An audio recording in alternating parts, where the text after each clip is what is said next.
કેટલી એક્સાઇટેડ છે પોતાના બર્થડે માટે? ખાલી ને ખાલી 15 મિનિટ જ છે હવે. બર્થડે ની ખુશીમાં શું કરે છે પલક તું આ? તો ફાઇનલી ગાઈસ 12 વાગી ગયા છે ને પલકને happy birthday happy birthday happy birthday happy birthday happy birthday happy birthday happy birthday happy birthday happy birthday happy birthday happy birthday. હર હર મહાદેવ, કેમ છો બધા? મજામાં ને મજા જ જશે. આપનું હાર્દિક સ્વાગત છે અમારા નવા વિડીયો નવા બ્લોગમાં. તો આજનો બ્લોગ ક્યારે ચાલુ કર્યો ખબર? રાતના 8 વાગે અને 13 તારીખ. શું કામ ચાલુ કર્યો હશે મને કોમેન્ટ કરીને કહેજો ને જરા. જો કે પલકનો બર્થડે આવે છે એ પણ આવતી 14 તારીખે છે, આજ 14 તારીખે નથી. એટલે બધાને કહેવા માટે હું આવ્યો હતો કે 7મા મહિનાની 8મા મહિનાની 14 તારીખે પલકનો બર્થડે છે. તો બધાને એવું થઈ ગયું, કમેન્ટ કરીને કહેતા હતા કે ભાઈ પલકનો બર્થડે છે ને 14 તારીખે 7મા મહિનામાં. ના ના, ગાઈઝ મારો બર્થડે છે 7મા મહિનાની 14 તારીખે. 8મા મહિનાની 14 તારીખે. તો હું ખોટું બોલે છે ગાઈઝ. તે જણાવ્યું હતું, હું અત્યારે હતો અહીંયા. તને ન ખબર હોય, મને ખબર હતી. હા તો ભલે, તોય પણ મને ખબર જ છે. મને ખબર હતી, બસ કઈશ મને ક્યાં ખબર જન્મ થયો છે? હતી. ક્યાં જન્મ? જામનગરમાં 8મા મહિનાની 14 તારીખે. 8મા મહિનાની 14 તારીખે. ધમુનો ગાઈઝ જન્મ થયો છે 2002 માં. તને કેમ ખબર? નહીં એમ નહીં, સોરી, 2000 માં થયો છે. ઈ તને કેમ ખબર? ત્યારે હું આવી ગઈ હતી. તું નથી, હું 5 વર્ષથી મોટો છું. તો હું મારથી 50 વર્ષ મોટા છું. છોડો, ચાલો. આજે પલકનો બર્થડે છે તો આજનો બ્લોગ બહુ મસ્ત થવાનો છે. ઓલરેડી હું થાકી ગયેલો છું, મને ઊંઘ આવે છે, પણ આપણે 12 વગાડવાના છે. અત્યારે 8 વાગ્યા ને. 4 કલાક છે આપણી પાસે ગાઈસ. જોઈએ હવે શું થાય, મહાદેવ કરે. ઠીક, સુઈ જાવ તો સુઈ અમે જાવ. છે ને હમણાં એક રીલ શૂટ કરીને અમે બંને ફ્રેશ થઈને પછી બારે ગયા અને અત્યારે અમે બંને નાઇટ કપડાં પહેરી લીધા. નકર અમે બંને મસ્ત કપડાં પહેર્યા હતા, સિમ્પલ સાદા રૂટિન વાળા. તો પણ હું હવે નાઇટ ડ્રેસમાં. મારી જિંદગીમાં મારો સાથ દેવાવાળું પાર્સલનો આજે બર્થડે છે, રાતના 12 વાગે. તો કન્ટિન્યુ બ્લોગ જોજો. આજકાલ અમે બંને બહુ અટવાયેલા છીએ. મગજમાં થોડુંક વજન રહી છે, ઘર બદલાવ્યા કરીએ છીએ તો મન નથી લાગતું અને મગજ થોડું ભારે રહી છે. સારું ખબર નથી પડતી જિંદગીમાં શું થાય છે. હમણાં 2 કલાકથી તો અમને લોકોને કઈ સમજાતું નથી શું કરીએ. બહાર આટો મારવા ગયા, અમે તો હવે આટો મારે ભેગું નહીં થાય તો આપણે મહાદેવને યાદ કરીએ. એટલે ઘરે આવીને ફટાફટ અમે ઘરે આવીને દીવા કરીએ. મહાદેવને યાદ કર્યા, પૂજા કરી, ધૂપ કર્યું, પછી આ ગુગળ કર્યું. જો કે આ પેલું થઈ ગયું છે, ફૂલ ગરમ છે. અને પછી મસ્ત કંકુનો ચાંદલો કર્યો. શું કે મન નથી લાગતું ને? આવું કેમ થાય છે આપણી સાથે? કોઈની નજર લાગી છે શું? ઈ શું? કાંઈ બોલાય નહીં આગળ એમ.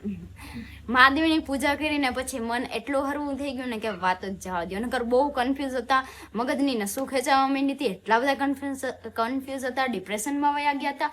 ને મસ્ત મજાના મહાદેવની પૂજા કરીને મન એટલું અત્યારે હરવું થઈ ગયું છે ને કે એની કોઈ સીમા જ નથી. રેખાબેન છે? સીમાબેન નથી તો રેખાબેન તો છે ને. ક્યાં છે? રાજકોટ. એટલી એક્સાઇટેડ છે ને કે ધમુ મારો બર્થડે એવો વિશ કરે છે કે ઘર બર શણગારે છે ને આવું કરે છે, પણ હું આ વખતે વિશ નથી કરવાનો. હા સાચે ગાઈઝ, આ વખતે પલકનો બર્થડે, હા સોરી, સેલિબ્રેશન નથી કરવાનું. ઘર સજાવવાનું, આ કરવાનું, તે કરવાનું નથી કરવાનું. મારા માટે ફોર્ચ્યુનર તો લઈ આવ્યા ને તઈ ઘણું. સેલિબ્રેશન એટલે નથી કરવાનું કે ખબર પડે ને આપણું વ્યક્તિ આપણે ક્યાં છે. જ્યાં સુધી મારી સાથે પરણીને આવ્યું ત્યાં સુધી મેં સેલિબ્રેશન કર્યું છે. તો આ વખતે ન કરું તો કેવો બિહેવિયર રહે છે ખબર પડે ને. ટેસ્ટ લેવી જરૂરી છે. થઈ જાય મારો સેલિબ્રેશન નહીં કરો ને તો સેલિબ્રેશન નહીં કરો ને તો ખરાબ બિહેવિયર થઈ જાય. બસ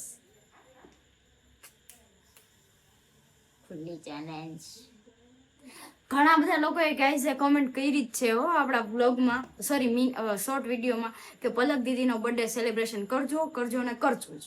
બસ બધી વખત કર્યો છે તો આ વખત નહીં કરું.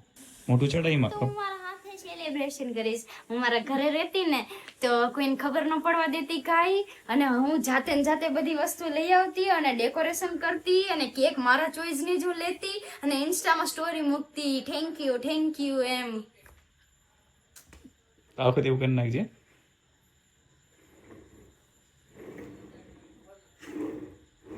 પડી જતી નહીં.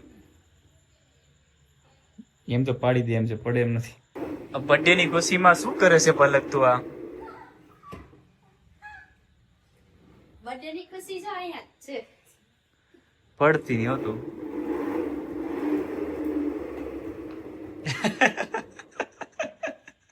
હવે ને ગાડી ફાઇનલ આવડી ગઈ છે.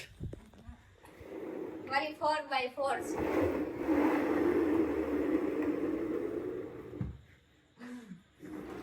એક્સનેટ થઈ ગયું.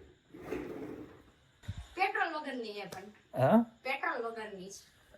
પગવાળી ગાડી. પગવાળી ની ટાયર તો છે હો ની પાસે જો. બસ પલક. આ કેટલામાં બર્થડે આવે તમને કહીશ ને તમને થશે કે આ નાની જ છે હજી મોટી થઈ જ નથી. બર્થડે ઉપર બર્થડે જાય સાના.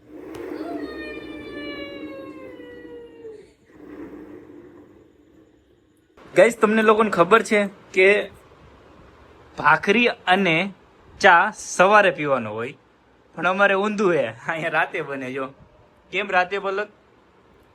આજે મારો બર્થડે છે. એની ખુશીમાં. એની ખુશીમાં આજે ફ્રી. સવાર થયું છે. સાંજે પણ ઘણા ખાય એવું નથી. ના ના સાંજે છે ને જમવાની કંઈક મજા આવે. ભાખરી અને ચટણી નામ શું છે? લસણની. કેવી? લસણની ચટણી. લચીન.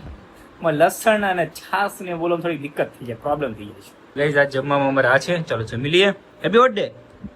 બાર થઈ ગયા. Happy birthday. ના ના ના 9 ને હજી 23. ફાઇનલી બર્થડે ની અંદર 2 કલાકની વાર છે. બર્થડે આવી રહ્યો છે પાર્સલનો. તો એ મને શું કે ખબર, તમે સુઈ જાઓ તાકી હું સુઈ જાઉં ને તો એનો બર્થડે મિસ થઈ જાય. પછી મિસ થઈ જાય ને પછી મારા સાથે ઝઘડો કરે. એટલે ઝઘડો કરવા માટે એમ કહે છે કે સુઈ જાઓ ને સુઈ જાઓ. વી જાઓ હેરાન કરો મને. બસ 2 કલાક 12 વાગ્યાની રાહ હજુ જોઉં છું. ઊંઘ આવતી હતી. એકવાર નાહી લીધો.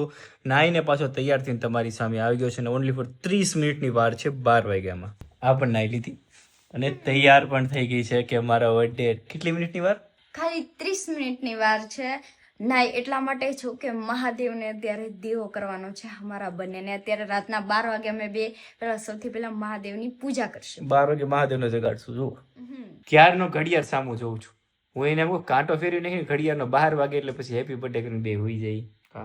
મને એમ થી હમણાં કઈક સારું બોલશે તો ઊંઘ નહીં પડીશ. કેટલી એક્સાઇટેડ છે પોતાના બર્થડે માટે.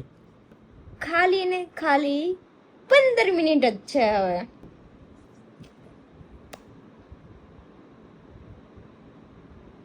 તું ગાંડી થઈ ગઈ કે આજે? બીજાના બર્થડે રાહ જોતા હોય, પોતાના પતિના બર્થડે રાહ. પોતાના બર્થડે માં પોતે રાહ છે. તમારા બર્થડે માં મેં કેવું મસ્ત કર્યું હતું. શું કર્યું હતું? એમાં 4.5 થી 5 લાખ તો ખાલી લાઈક છે અને કેટલા હજાર માણસોને તો શેર છે. કઈસ કેવો વિડીયો હતો ધમુના બર્થડે પર મેં એમનું ફૂલથી સન્માન કર્યું હતું. બાથરૂમમાં લઈને સન્માન કર્યું પાડી નહીં ભાઈ કિલો પાડીને એમ? ઈ તો બંધ કર દો. ના રાખવું જ છે. કેવું બોલે? જો કેવું બોલે. અરે પાણી કિલો ઢોળીને. તો ફાઇનલી ગાઈસ 12 વાગી ગયા છે ને પલકને happy birthday happy birthday happy birthday happy birthday happy birthday happy birthday happy birthday happy birthday happy birthday happy birthday happy birthday. હા તો મૂકી દીધો. Happy birthday. હું કે પગે નથી લાગવું. ઊભી રાખ. પગે ન લાગતી. Happy birthday. દ્વારકાધીશ ને મહાદેવની બે હાજરીની પ્રાર્થના છે કે તું તારા લાઈફમાં ખુદ પ્રગતિ કર અને ભગવાન ઘણું બધું તને આપે. અને કેમ કે જે તને આપશે તો ફાયદો તમારો જ છે. હું અહીં જ છું. તમારા બર્થડે ઉપર હું એમ કહું એટલે તમે આગળ વધો એમ હું પાછળ ફાઇનલી પલકનો બર્થડે આવી ગયો છે અને આ વખતે સેલિબ્રેશન નથી કરવાના અમે લોકો. ડેકોરેશન વગેરે નથી કરવાના, ખર્ચો નથી કરવાના. કંઈક એવું કંઈક સારું કામ કરી દઈશું. અને આ વખતે પલકનું ગિફ્ટ પણ નથી આપવાનું. ગિફ્ટ પેન્ડિંગમાં રહે છે. નેક્સ્ટ બર્થડેમાં સાથે આપી દઈશ. કેમ? તો હું એમ કરીશ તમારા બર્થડે માં કાંઈ નહીં આપું. રૂપિયાની ચોકલેટ આપી દઈશ. ચાલશે. ચાલી ગયું. પણ મારે તો ગિફ્ટ જોતું. તારે નહીં હાલે એમ? મારે નહીં હાલે તો હું ને ચાલશે ગિફ્ટ વગર પણ મને નહીં. મને હું ધમુ પાસે છે ને આખા વર્ષમાં એક જ વાર ગિફ્ટ માંગુ એ પણ મારા બર્થડે પર. ઈ પણ આ વખતે પેન્ડિંગમાં રહેશે. હર વખતે કપડાં માંગુ કે મારે છે ને હવે કપડાં લેવા છે આ છે તે છે ઈ. બાકી જે મોંઘી વસ્તુ તો નહીં. સોરી ઈ કઈ નહીં. જયારે હું એમ કહું ને મને ના કઈ નહીં મૂકો ના કઈ ના સમજાતું. મને હું બોલું મને ખુદ ને ખબર. કઈ નહીં. ચાલો એનું કહેવું એવું છે કે હું તમારી પાસે ક્યારેય મોંઘી વસ્તુ નથી માંગતી. બર્થડે દિવસે માંગુ તો કપડાં માંગુ. દિમાગ કામ કરે છે. હા હેપી બર્થડે. થેન્ક તેને યુ. દીવો પણ કર્યો છે મહાદેવને, એમના હાથે. મહાદેવ પલકને સદબુદ્ધિ આપજો, એની સદબુદ્ધિ હશે તો હું ખુશ રહીશ. રાઈટ ને? તારા બર્થડે બધું મેં મારા માટે જ માંગ્યું છે. હાલો બધાને બાય બાય કહી દો. નેક્સ્ટ ટુમોરો આખો દિવસ કેવો જાય કાલે મળીએ. ચલો ગાય, સવારે વહેલા ઉઠીને મહાદેવના મંદિરે જશું. અહીંયા આગળ જ મંદિર છે, ત્યાં મહાદેવને પૂજા કરવા જવાની છે, તો સૌથી પહેલા સવારે ત્યાં જાશું. ચલો ટુમોરો મળીએ. તું મોડું. હા, મહાદેવ. Bye bye bye.